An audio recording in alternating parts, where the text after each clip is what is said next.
Back at our favorite beach this morning, doing more beach cleanup. In Greece they have a burn ban that takes effect in about a week.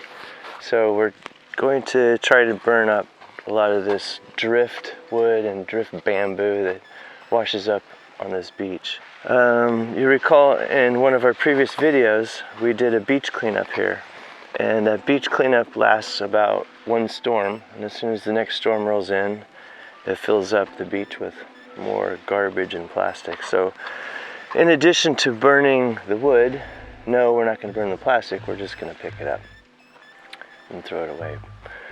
So we have about a 180 meter beach, and there's 4 of us this morning. We're each taking 20 meters, so we're going to take at least 3 days to burn all the wood and bamboo that's washed up on the beach.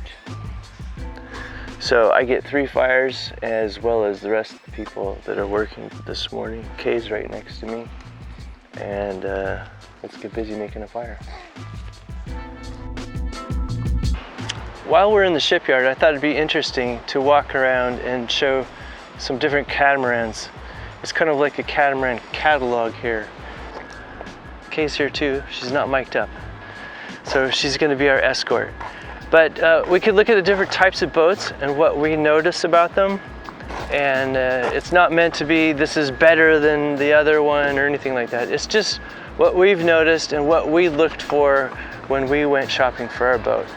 The cool thing about doing this now is all these boats are out of the water, so you get to see what the boat looks like on land, what the entire hull looks like, and since they're right next to each other, we can walk around and see what they look like, do a better comparison.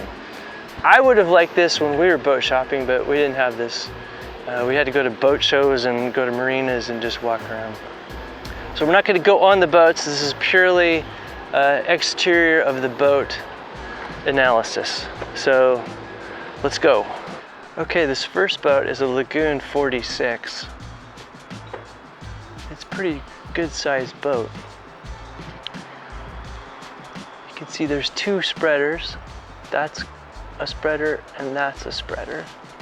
So it's going to have a taller mast. And what you also notice when you're looking at these side by side is the helm area is very elevated.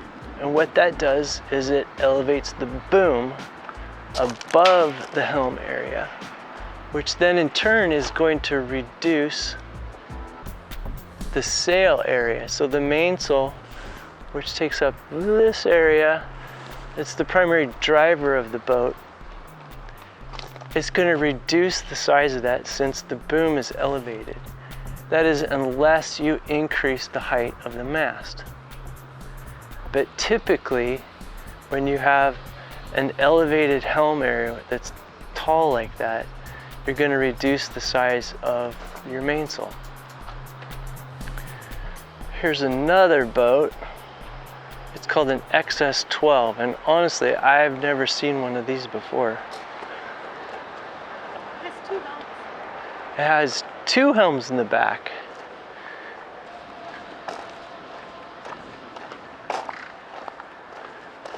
You'll notice it does not have an elevated helm.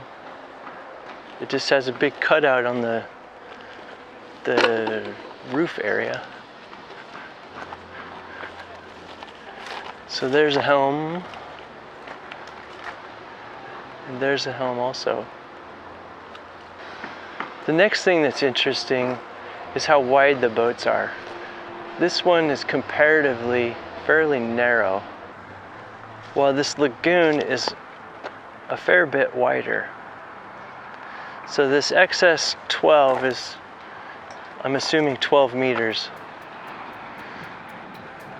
And the Lagoon is a 46 footer. And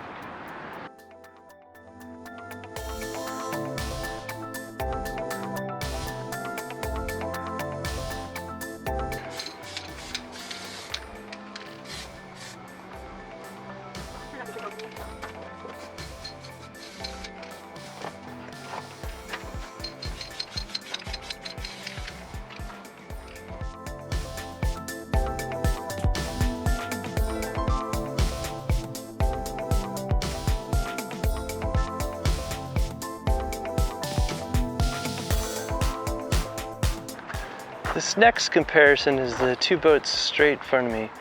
On the left, see if I can point at it, this boat is an Orana, and the one on the right, that's a Bali 40 or 4.3. The Orana is a bit wider than the Bali.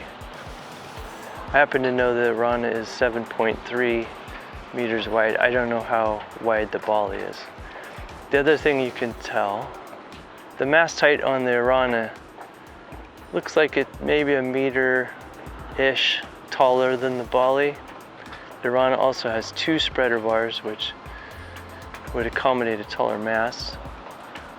The Bali has a much higher elevated helm than the Orana. You can see how the Orana is fairly condensed or squished so that it doesn't have a lot of excess surface area above the waterline.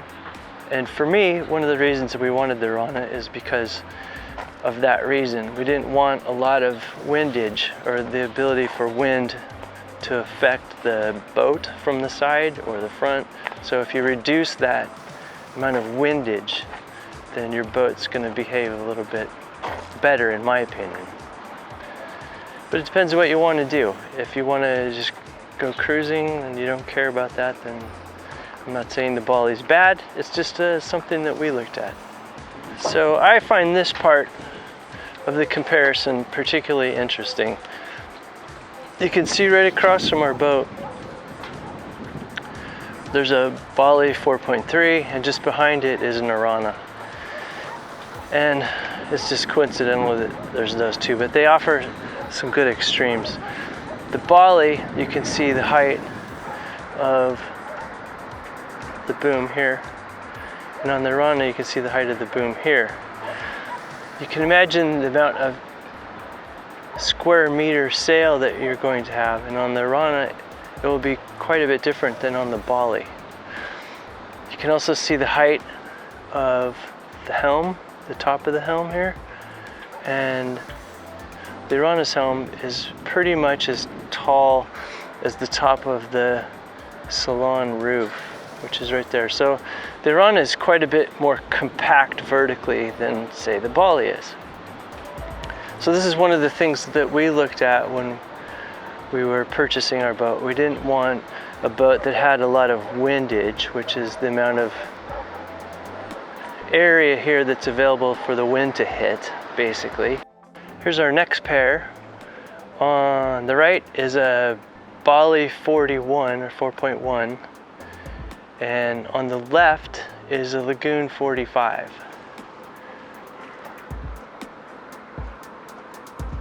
The Lagoon has a significantly taller mast. It's quite a bit bigger, but they're close on width, which is kind of interesting. The Balis generally have a shorter bridge deck clearance, but it's the amount of area under the boat between the bottom of the boat and the waterline. When you're sailing, you don't want waves to hit your boat because that slows you down. Oh, so it's loud if you're sleeping. And it's loud, it gets slappy. It's slappy. Here we have Not naughty. very naughty tech. Very naughty tech. Nautitech? Nautical tech, Nautitech 44. Notice that it has a non-elevated helm. It's got one spreader bar, so I'm assuming the mast isn't all that high. It's going to have two helms in the back. Has a folding prop. You can see there's one helm, and the other one's over there. This is another Nautitech.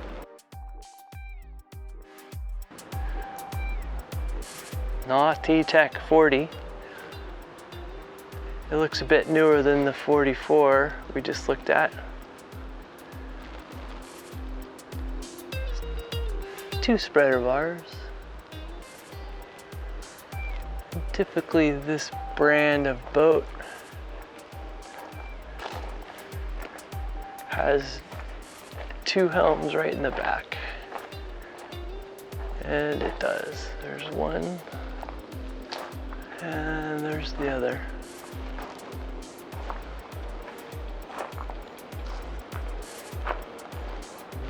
There's another Nautitech. It's a 46 footer. There's two guys working on it, so I can't get too close to it, but you get the idea about the boat. It's got an elevated helm. It's quite a bit bigger than the 40 footer we just looked at. Can't get in front of this one because we have another boat in the way, but this is a Fountaine Pajot Orana, Helia, French word. I believe this is the model that replaced the Orana. It's quite a bit different than the Orana on the underside.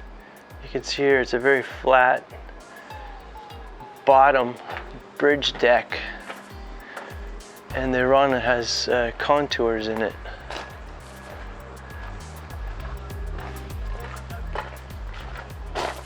It's got a really big cockpit, folding props,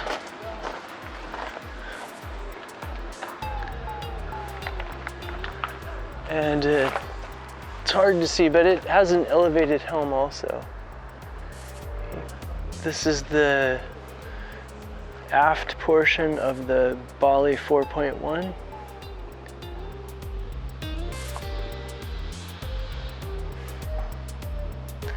This is the underside of the Bali 4.1.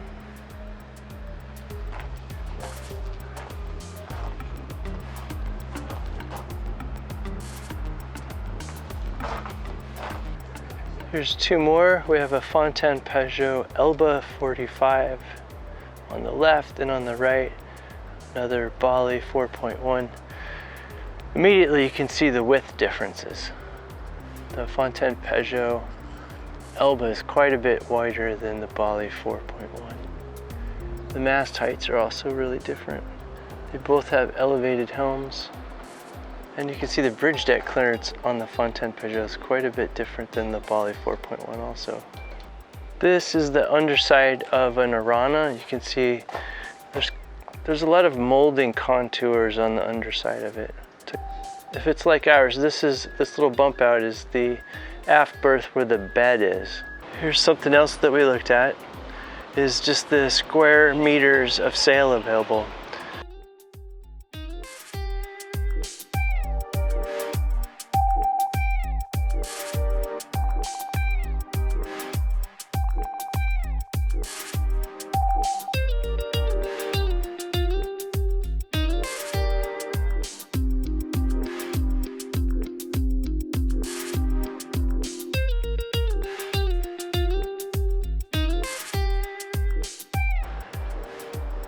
This is an Ultramar 45.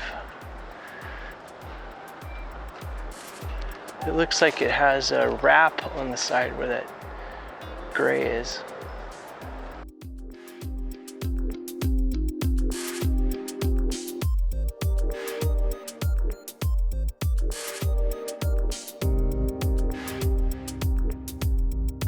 One thing that you might notice from this angle is that Ultramar doesn't appear to have a keel like you would find here on this catamaran, or on that catamaran, or that one. Has a little tiny one. Again, you can see it, there's no keel, and why it doesn't have a keel is because it has daggerboards. So this daggerboard will lower through the hull, come out down here. You can see the bottom of it, and it'll go down into water maybe a meter and act as a keel.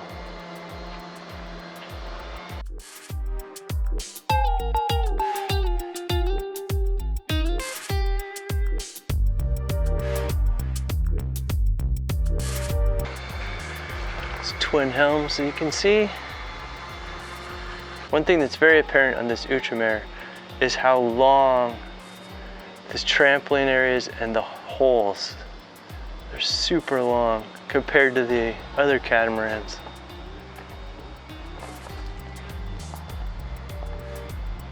It's got a really high bridge deck clearance too.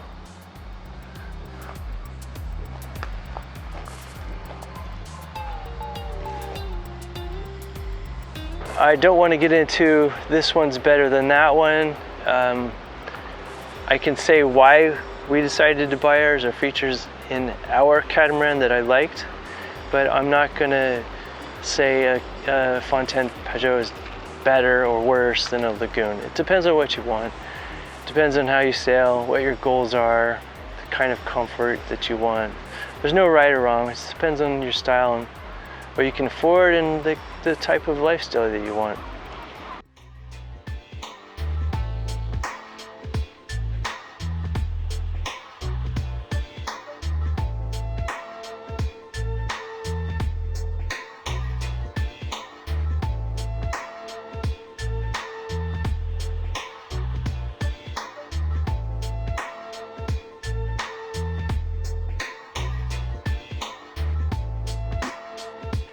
Hey Kay, guess what?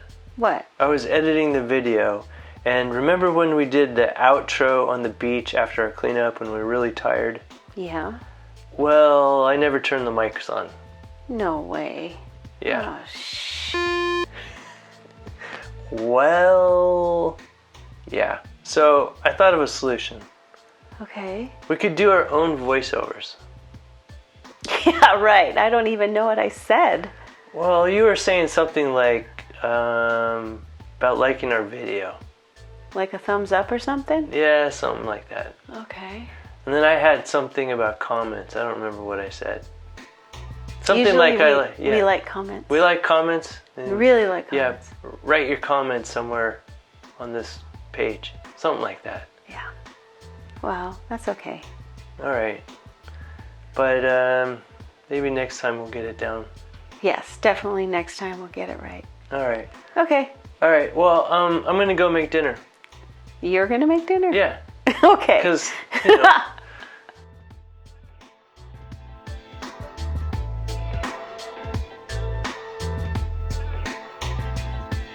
Talk normal, not in your happy like voice, like fake voice, like fake conversation voice. Fake voice.